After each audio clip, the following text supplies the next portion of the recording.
Dahil sa mga ginagawa at sinasabi ni Ate Azon, ay mabilis kong inumpisahan ang pagkudkod ng niyog. Pero hindi pa ako nakakatapos ay tinawag ako nito. Marahil ay hindi na din ito nakatiis pa at ganun din naman ako. Agad akong sumunod at duin na nga naganap ang una naming pag-iisa. Walang pagsidlang ligaya ang parehas naming nadarama nang matapos ang tagpong iyon. Sabay kaming naligo. Kita sa mga ngiti ni Ate Azon ang labis na kaligayahan. Matapos maligo ay tumuloy kami sa kanyang silid at doon ay mas naiparamdam ko ang pagmamahal sa kanya. Mahal kita, Azon, ang sabi ko sa kanya habang nakahiga at magkayakap sa kanyang papag na sinapinan lang ng manipis na kutsyon. Mahal? Hindi pagmamahal yan, abet sagot ni Azon. Hindi ko na siya tinawag na Ate Azon dahil sa ilang ulit naming pag-iisa. Oh, mahal kita, bakit hindi ka ba naniniwala? Tanong ko sa kanya. Bata ka pa, abet. Init lang ng katawan niyang nadarama mo, sagot niya. Sa bagay tama naman siya. Bagamat sinasabi ko ang salitang mahal ay hindi ko naman sigurado na iyon talaga ang nararamdaman ko. Ang sigurado ko lang ay maligaya ako sa mga oras na iyon. Inulit-ulit pa namin ang mga maligayang sandaling iyon. Halos sa kanya na ako tumira sa loob ng ilang araw na wala ang nanay at tatay ko. Wala naman kasing malapit na kapitbahay na pumupunta sa bahay niya kaya malaya kami. Para kaming mag-asawang bagong kasal walang ginawa kundi maglambingan. Doon na din ako kumakain dahil masarap ang luto niya. Na-enjoy ko ang pagkain na walang gata. Dahil sa mga oras na yon ay wala kaming oras magkukudkod. Nakapagpahinga ako sa mga utos ni nanay na magkudkod ng niyog.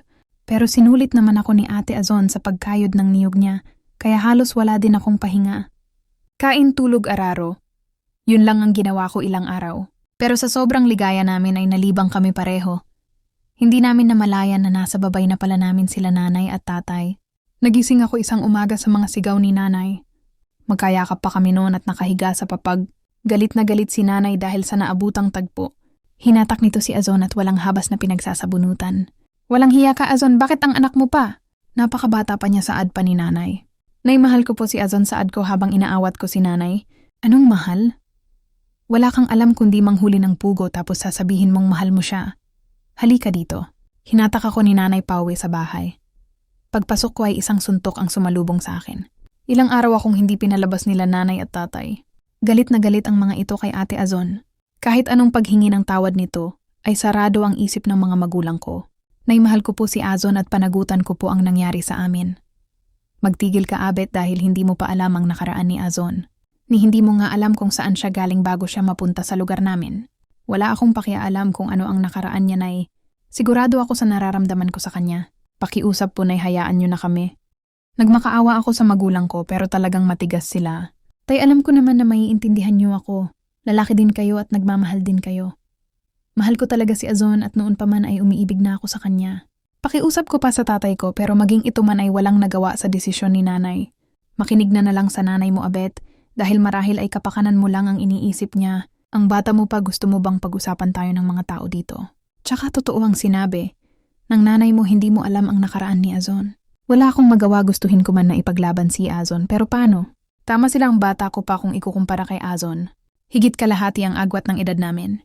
Mahal ko siya, iyon ang nararamdaman ko.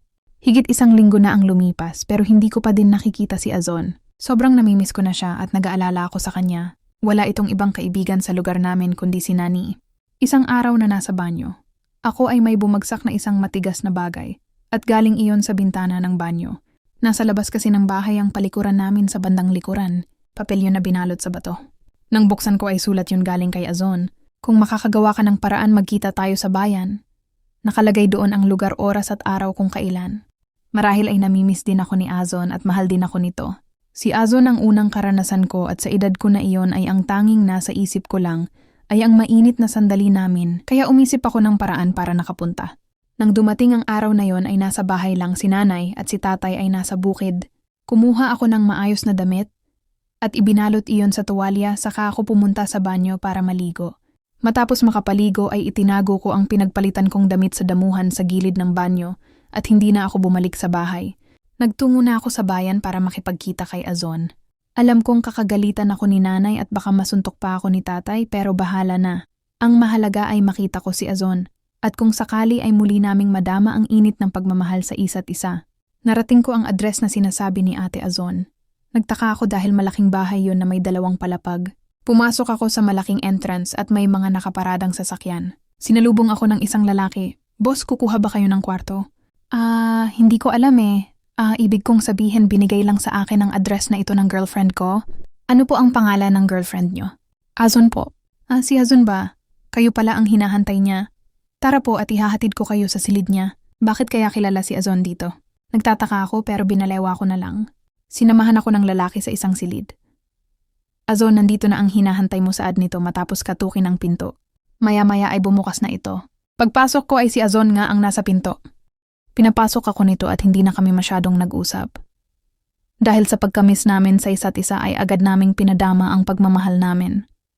Kung pagmamahal kong ipinadama sa kanya ang aking pag-ibig, buong oras namin sa loob ng silid na yon ay puno ng pagmamahalan. Mahal na mahal kita, Azon, sabi ko sa kanya. Habag kami ay nagpapahinga.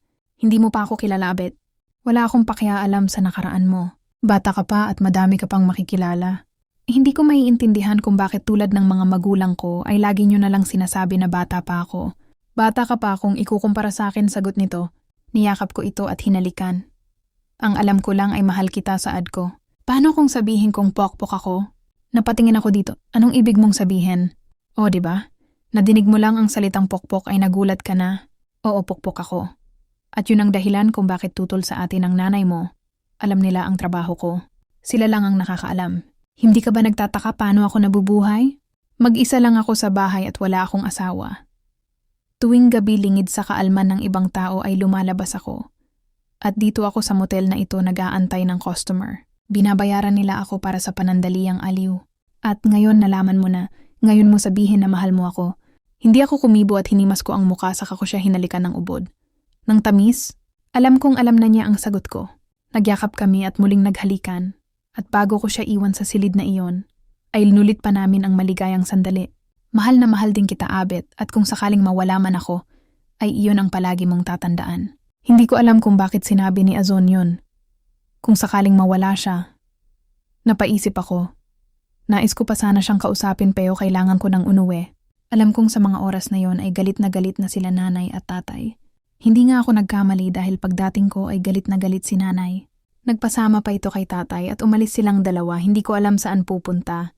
Naisip ko na baka kay Azon sila pumunta. Dahil kahit anong tangginan na nakipagkita ako kay Azon ay hindi sila naniwala. Ala akong nagawa para pigilan sila.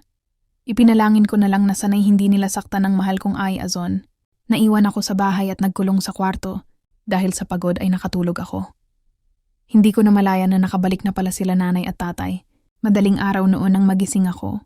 Alam kong tulog na tulog pa nun sila nanay at tatay, kaya lakas akong lumabas at tinungo ang bahay ni Azon. Pumunta ako sa likod dahil naroon ang silid niya. Azon, tawag ko sa tapat ng bintana. Azon, Azon. Tawag ko ulit, inisip kong tulog ito, kaya humanap ako ng maaring tungtungan upang maabot ko ang bintana. Pero nang silipin ko ay walang tao. Wala si Azon. Malungkot akong bumalik sa aking silid. Nag-isip ako kung ano kaya ang nangyari kay Azon. Pinilit kong ipanatag ang isip ko matahil ay nagpapalipas lang ito ng sama ng loob kaya hindi muna umuwi.